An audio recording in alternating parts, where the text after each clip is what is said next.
Aimables téléspectateurs, bonsoir et bienvenue dans votre émission de motivation, La Référence.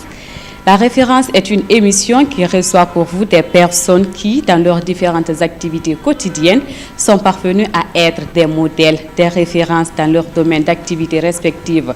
Pour le numéro d'aujourd'hui, j'ai l'agréable plaisir de recevoir Honorable Ousseini Fofana. Il est le deuxième vice-président à l'Assemblée nationale, le directeur général de Price Waterhouse et agriculteur. Donc avec lui dans cette émission, nous parlerons non seulement de sa carrière professionnelle, mais aussi le secret de sa réussite.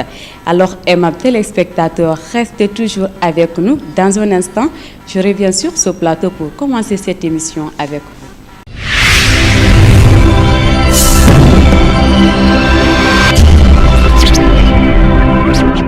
Chers téléspectateurs, comme je vous disais tout à l'heure au début de cette émission, aujourd'hui je reçois pour vous sur ce plateau Honorable Ousseini Fofana, député à l'Assemblée nationale, directeur général et agriculteur. Donc, Monsieur Fofana, aujourd'hui vous êtes dans votre émission La Référence. Bonsoir et bienvenue dans cette émission. Voilà. Alors, pour l'entame de cette émission, d'abord, qu'est-ce qu'on peut vraiment retenir sur votre enfance puisque tout démarre de là? Mon enfance, c'est comme l'enfance de tous les enfants nés à la campagne. Donc, une enfance difficile avec l'école coranique, les travaux champêtres et tout ce que vous pouvez imaginer comme difficulté de la vie. Voilà. Alors, parlez-nous un peu de votre cursus scolaire et universitaire. Bon, le cursus scolaire et universitaire, il est assez long, dans la mesure où je n'ai pas fait des études de manière directe, mais on va toujours commencer quelque part. Donc je suis entré à l'école primaire de Benti en 1954. J'ai fait le CM2 ensuite à Farmoria, qui est la ville natale de mon père. Et après le CM2, je suis entré donc, au collège, comme on le dit, le lycée classique et moderne de Donka en 7e. Et donc en 1961, et puis il y a eu, comme certains autres le savent, la grève des enseignants. Et donc tous les élèves qui étaient dans les lycées ont été renvoyés chacun dans sa préfecture. Ainsi, je me suis retrouvé à Forêt-Caria, au collège d'enseignement rural Mamadou Konaté. À l'époque, ça s'appelait comme ça, pour faire donc la 8e et la 9e. Et ensuite, je suis revenu au lycée classique et moderne de Donka en 1965. Et donc là, j'ai passé le bac. Et ensuite, je suis entré à l'Institut Polytechnique de Conakry, en faculté de médecine. Je suis de la 2e promotion. La promotion des professeurs Amara Sissé, Maï Bari, Dr Yari Mamadi, Dr Bademba, ainsi de suite. Et donc, j'ai fait jusqu'en 2e année la médecine. Pour une certaine raison, j'ai dû quitter la Guinée en 1969. Et pourquoi vous avez quitté la Guinée? Quelles sont ces raisons-là? C'était, je dirais, bon, pour des raisons un peu politiques. C'est difficile à dire. Parce qu'à l'époque, vous savez, la révolution commençait à sortir les griffes et ceux qui n'ont pas pu supporter ont dû s'expatrier. Je suis arrivé à Dakar avec toujours l'ambition de faire des études de médecine. Mais malheureusement là, j'ai été obligé de repasser le bac français que heureusement j'ai réussi et j'ai tenté à nouveau de faire la médecine, mais malheureusement, je n'avais pas de soutien matériel, parce que la médecine, c'est très chargé comme étude, et pour la cause, j'ai dû abandonner ces études. J'ai enseigné pour trouver le transport, afin de continuer plus loin. Donc vous avez été enseignant aussi? Oui, j'ai enseigné. J'ai enseigné à l'école Saint-Neutral de Pikine, dans la banlieue de Dakar. Et ça, c'était pour les besoins de trouver un transport et continuer plus loin, donc vers l'Europe en quelque sorte. Ok. Alors si je comprends bien, c'est l'enseignement qui a été votre premier emploi? Ça n'a pas été un emploi. C'est ce que j'ai fait, je dirais, pour me permettre d'obtenir le transport. Ce n'était pas un emploi. Parce que je sortais, disons, je n'avais pas fini les études de médecine. J'ai abandonné pour des raisons que je vous ai expliquées. Et me retrouvant là, il fallait faire quelque chose pour trouver de l'argent. Et comme j'avais fait sciences expérimentales au bac, j'avais de bonnes notions de sciences, de maths, de chimie, de biologie. Et donc, il y avait besoin de ces enseignants dans certaines écoles de Dakar, et c'est ce que j'ai fait. Alors, après l'université à Dakar, quel a été votre tout premier stage ou emploi? Non, je n'ai pas fait l'université à proprement parler à Dakar. C'était juste un passage. J'ai enseigné, j'ai trouvé mon transport. Ensuite, j'ai continué vers l'Europe, la France en l'occurrence. Et arrivé en France,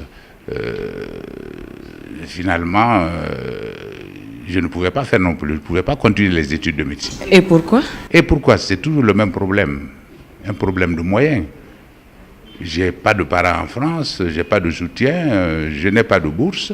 C'était difficile, donc si vous voulez, j'ai dû travailler en qualité de manutentionnaire, et ceci dans le but de me faire mes papiers de résidence en France d'une part, et en plus économiser pour pouvoir continuer, reprendre les études.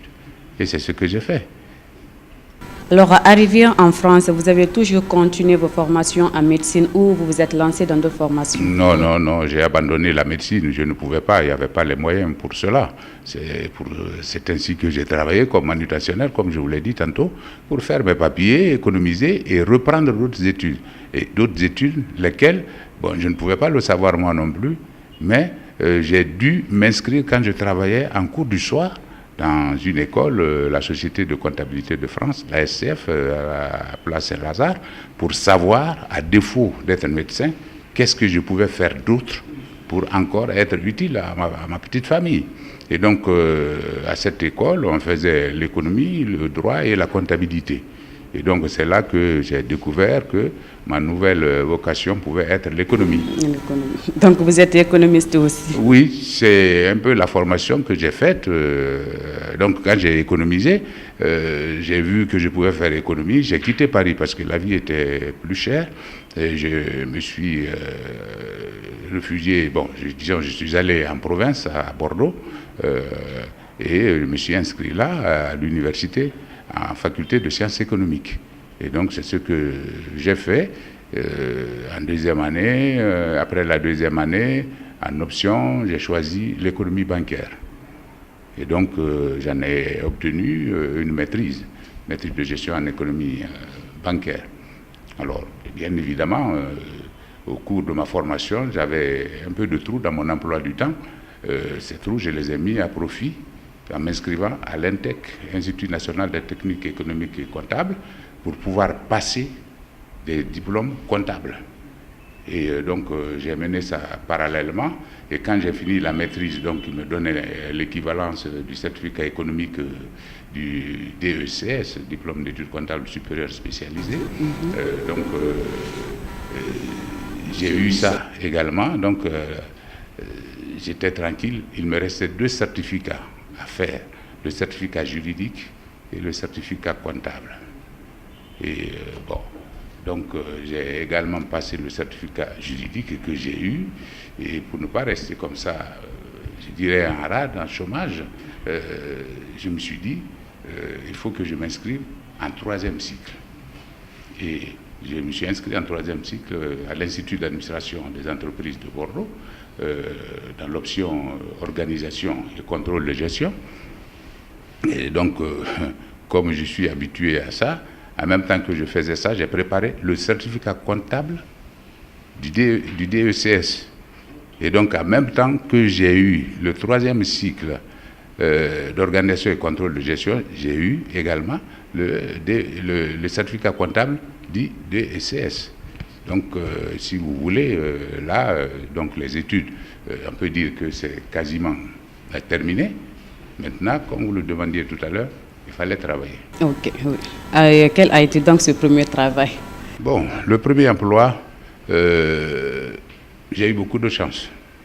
J'ai beaucoup souffert pour en arriver là, mais la chance, c'est que quand je présentais mon mémoire de DECS, j'avais fait un stage dans une entreprise industrielle qui fabriquait des équipements pétroliers. La société était tellement satisfaite qu'à l'issue de la présentation de mon mémoire, comme récompense, ils m'ont offert un contrat de travail. Donc en qualité de chef de service, contrôle de gestion de l'entreprise. Et au siège à Conakry. À Paris. Et donc, c'est là que j'ai commencé mon premier emploi. Donc, c'est ce qui a été votre tout premier emploi. C'est mon premier emploi. Voilà. Alors, après ce travail, quelles sont aussi les différentes activités que vous avez exercées? Bon, là, j'ai travaillé 2 ans. Comme je vous le disais tantôt, j'avais eu le DECS complet, c'est-à-dire le certificat économique, le certificat juridique et le certificat comptable. Cela m'ouvrait aussi l'horizon de faire autre chose, et en l'occurrence, l'expertise comptable. Et donc, quand j'ai travaillé 2 ans sur Paris dans cette société, j'ai dû abandonner ce travail pour aller faire un stage d'expert comptable. Et ça également, j'ai fait les 3 années de stage d'expertise comptable. Et je n'avais pas complètement terminé, je disais, parce qu'il y a également là-dedans des certificats supérieurs qu'il fallait passer. Mais à un certain niveau, m'a permis d'ouvrir mon cabinet personnel en tant qu'expert comptable stagiaire autorisé. Et donc ça, je l'ai fait un temps. Et patatras, Deuxième République arrive, coup d'État, et donc j'étais à l'aise, j'étais content. Ok. Voilà, alors Monsieur Luceno Fofana, vous savez, durant tout parcours, il y a forcément des problèmes auxquels on est confronté. Ça c'est sûr, il y a toujours des problèmes dans un parcours humain. Je vous ai déjà expliqué, pour arriver, je dirais, au terme de ma formation, il y a eu beaucoup de souffrances. Les difficultés, c'est quoi? C'est déjà joindre les 2 bouts dans un pays où vous n'avez pas de soutien matériel, vous n'avez pas de bourse, vous n'avez pas de soutien matériel. Et il faut réussir. Et donc ça, c'est vraiment un grand combat. Et c'est ce qui fait que j'ai encore été manutentionnaire, veilleur de nuit, plongeur, manœuvre à mes occasions. Et plongeur aussi? Oui, plongeur, tout. J'ai fait tout. J'ai tout fait pour arriver à mes objectifs. Et alors aujourd'hui, vous êtes arrivé à vos objectifs? Vous savez, l'objectif, c'est toujours mouvant. Vous dites, je veux aller là-bas. Quand vous vous y approchez, l'objectif aussi s'éloigne. Mais bien évidemment, ce à quoi je suis arrivé, je dirais que je suis vraiment satisfait et Dieu merci. Dieu merci. Alors, chers téléspectateurs, si vous venez de nous suivre, nous sommes toujours dans votre émission, La Référence. Pour la première partie de cette émission, notre invité, M. Luceno Fofana, nous a parlé de son parcours scolaire universitaire, les activités exercées, les problèmes rencontrés. Alors, chers téléspectateurs, restez toujours avec nous. Dans un instant, les témoignages.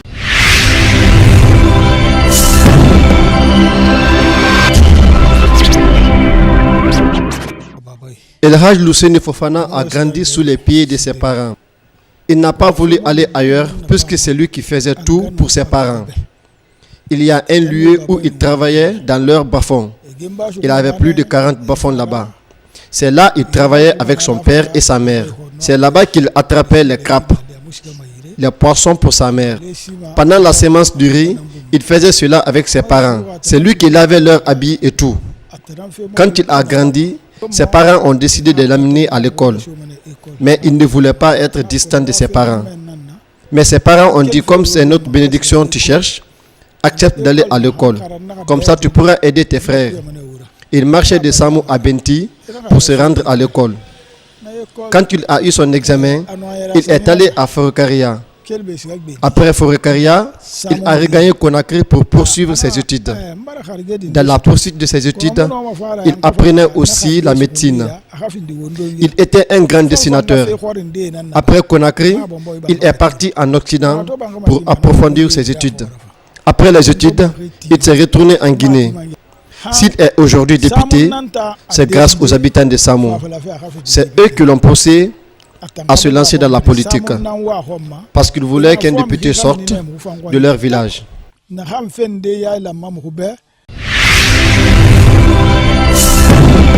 Un monsieur qui est très rigoureux dans le cadre de travail, qui accorde énormément de sérieux de tout ce qu'il fait. Il ne s'amuse pas avec ça. Et surtout, ce que moi j'aime beaucoup chez lui, il prête attention à tout le monde. Il écoute tout le monde. Il prend l'avis de tout le monde en considération. C'est un mentor, pas seulement une référence, un mentor pour moi. Chers téléspectateurs, vous venez tout à l'heure de suivre les témoignages. À présent, nous allons encore revenir sur notre plateau. Honorable Ousseynou, je me tourne encore vers vous. Et cette fois-ci, nous allons partir avec la deuxième phase de cette émission. Dans un premier temps, vous nous avez parlé de votre parcours scolaire universitaire, les problèmes rencontrés. Et aujourd'hui, vraiment, vous êtes à un stade de vie professionnelle très envié par beaucoup de personnes, puisque vous êtes député à l'Assemblée nationale, directeur général et agriculteur. Donc d'abord, dans un premier temps, vous allez nous parler de votre parcours politique. Pourquoi vous vous êtes intéressé réellement à la politique? À la politique, j'y suis venu par accident. Accident de voiture ou quoi? Oui. Je n'avais pas choisi de faire de la politique, du tout. Mais comme je vous ai dit, moi je suis d'origine modeste, je suis un campagnard, et sur le plan études, je suis arrivé à mes objectifs, et cela m'a permis d'être dans une activité professionnelle qui me procure des revenus qui dépassent mes besoins, je dirais, élémentaires. Et qu'est-ce que je faisais? Je retournais régulièrement à ma population ce que je pouvais en quelque sorte, c'est des approvisionnements en denrées alimentaires, en intrants agricoles, tout ce que vous pouvez imaginer. Et c'est là que ma petite communauté m'a dit, écoute, tu nous aides beaucoup, nous te remercions, mais par rapport à notre pauvreté, c'est insuffisant. Alors, c'était donc en 2010, 2011, ils m'ont dit, voilà, il y a des élections qui vont se passer et on veut des députés. Nous voulons que tu sois candidat à la députation. J'ai dit, écoutez, ça ne m'a jamais enchanté, je n'ai jamais souhaité vraiment rentrer dans ces problèmes politiques. Alors, ils m'ont poussé à tel point que, en fin de compte, j'ai accepté d'être candidat. Et c'est ainsi que je suis devenu candidat aux législatives de 2013. En qualité, j'ai été coopté par le RPG Arc-en-Ciel. Et c'est ainsi que je me suis présenté candidat aux législatives de 2013 à Forêt-Karia. Et bien évidemment, j'ai gagné. Et voilà, je suis entré donc ainsi à l'Assemblée nationale. Donc, je vais lier un peu votre question. Arrivé à l'Assemblée nationale, il fallait constituer la structure de l'Assemblée, constituer le bureau. Et donc la constitution du bureau, ce sont les partis qui se concertent et les partis qui désignent les personnes qui souhaitent être à des positions données. Alors là, moi je ne sais pas suivant quels critères, mais en fait le RPG Arc-en-Ciel m'a demandé d'être le deuxième vice-président. Bon, je ne savais pas, je ne comprenais pas non plus, parce que ça fait très haut placé dans la structure. On me l'a expliqué après, ça je vous donne pas les motifs. Non, vous allez nous donner les motifs aujourd'hui. Alors écoutez, c'est très simple, parce que le parti, paraît-il, voulait quelqu'un qui pouvait en quelque sorte être une sorte d'arrière centrale dans une équipe de football. Bon, vous avez en face vraiment des avant-centres très, très forts, très efficaces, très professionnels de la politique, donc l'opposition. Et alors, en face de l'opposition, il fallait quelqu'un qui devait avoir 3 critères, il paraît. Bon, c'est pas moi qui l'invente. Bon, il fallait que d'abord il ait un bagage intellectuel assis comparable à ceux des autres d'en face, d'un côté. De l'autre côté, il fallait qu'il soit intègre. Moi je suis auditeur de profession. Donc, quelque part, je n'aime pas le mensonge, je suis transparent. Donc, il fallait quelqu'un comme ça, il paraît. Ensuite, 3e position, paraît-il qu'il fallait quelqu'un qui était financièrement indépendant, matériellement indépendant, donc qui était difficilement corruptible. Bon, j'ai dit, si moi aussi je peux me corrompre, mais quand tu me corromps, tu viens avec un barragage tel que quand on te voit passer, on va dire c'est quoi. Donc ça va se savoir. Donc, moralité, je suis incorruptible. Donc il paraît que c'était ces 3 critères-là qui ont, je dirais, fait décider comme 2e vice-président de l'Assemblée.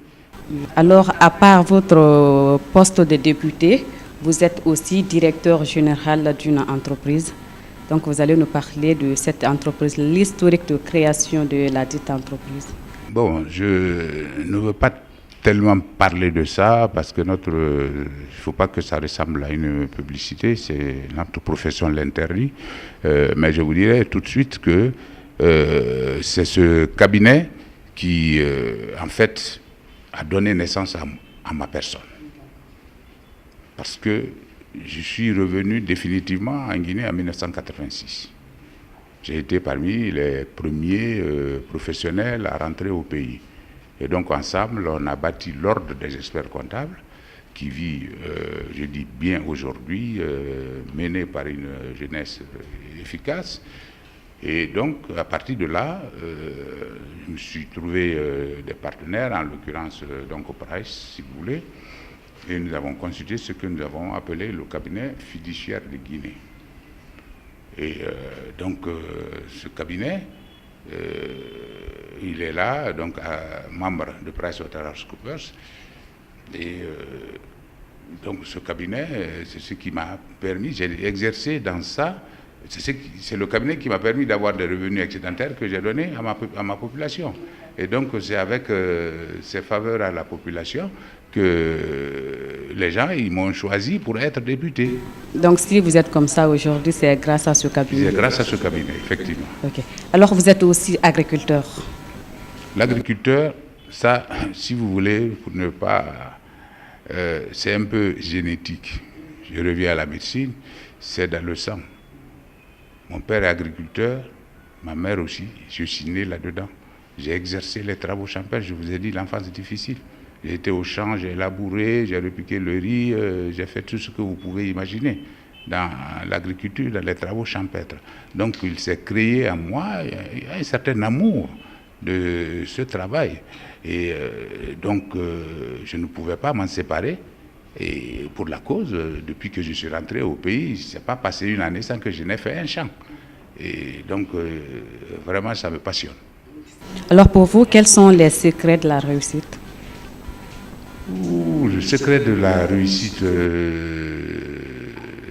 donc, vous voulez dire que j'ai réussi? Bon, alors, écoutez, moi, je vous ai donné tous les secrets. J'ai été endurant. J'ai fait beaucoup d'efforts. J'ai fait tout ce que l'on peut faire dans la vie pour exister. Il faut avoir un objectif et tenir à cet objectif. Assumer les conditions pour atteindre ces objectifs. Donc le secret de la réussite, en tout cas, si aujourd'hui on dit que j'ai réussi, moi c'est au prix de cet effort-là que j'ai pu arriver à ce que je suis. Ok, merci pour ce conseil. Alors, Honorable Ousseini, quels sont vos projets dans le futur? Ah, mes projets dans le futur, j'en ai beaucoup dans l'agriculture. Ça, parce que j'ai beaucoup de domaines agricole. Et mes projets, c'est de pouvoir les mettre en valeur. Premièrement, en faisant des cultures pérennes. Deuxièmement, en trouvant des partenaires qui peuvent m'aider dans ce que je veux faire. Parce que tout seul, on ne peut pas faire grand-chose. Bien évidemment, j'ai des enfants qui sont étudiants pour l'instant à l'extérieur. Mais bien évidemment, ils vont revenir. Et donc, mon projet, c'est que je puisse organiser toutes ces activités-là que je me suis créées pour laisser une bonne succession à mes enfants. Alors, pour parler du secret de la réussite, vous avez donné quelques conseils. Alors, juste, nous sommes presque à la fin de cette émission. Vous allez encore donner d'autres conseils à tous ces jeunes qui nous suivent en ce moment, surtout aux jeunes qui veulent être comme vous. Les jeunes qui veulent être comme moi, c'est très simple, j'ai déjà donné le secret. Il faut être persévérant, il faut être courageux, il faut accepter de se remettre en cause. Il ne faut pas dire j'ai fini l'université, voilà, je suis un patron. Non, il faut chaque fois recommencer. Quand vous êtes persévérant, vous arrivez à vos objectifs. Donc c'est le conseil que moi je peux donner un peu à notre jeunesse. Merci, M. Fofana. Merci. Beaucoup de courage et de la persévérance. C'est à ce terme que nous fermons porte et fenêtre de cette émission. Merci de nous avoir suivis. Je vous rappelle qu'aujourd'hui, dans cette émission, nous avons reçu comme invité Honorable Ousseini Fofana. Il est député à l'Assemblée nationale, directeur général de Price Waterhouse et agriculteur. Dans cette émission, il nous a parlé de son parcours, les différentes activités exercées, les problèmes rencontrés, les secrets de sa réussite, mais aussi le conseil qu'il a donné aux jeunes. Alors, je pense qu'il servira d'exemple pour ces milliers de jeunes qui nous suivent en ce moment. Merci pour l'intérêt que vous accordez à cette émission. Je vous retrouve la semaine prochaine dans un autre numéro de l'émission. Merci et au revoir.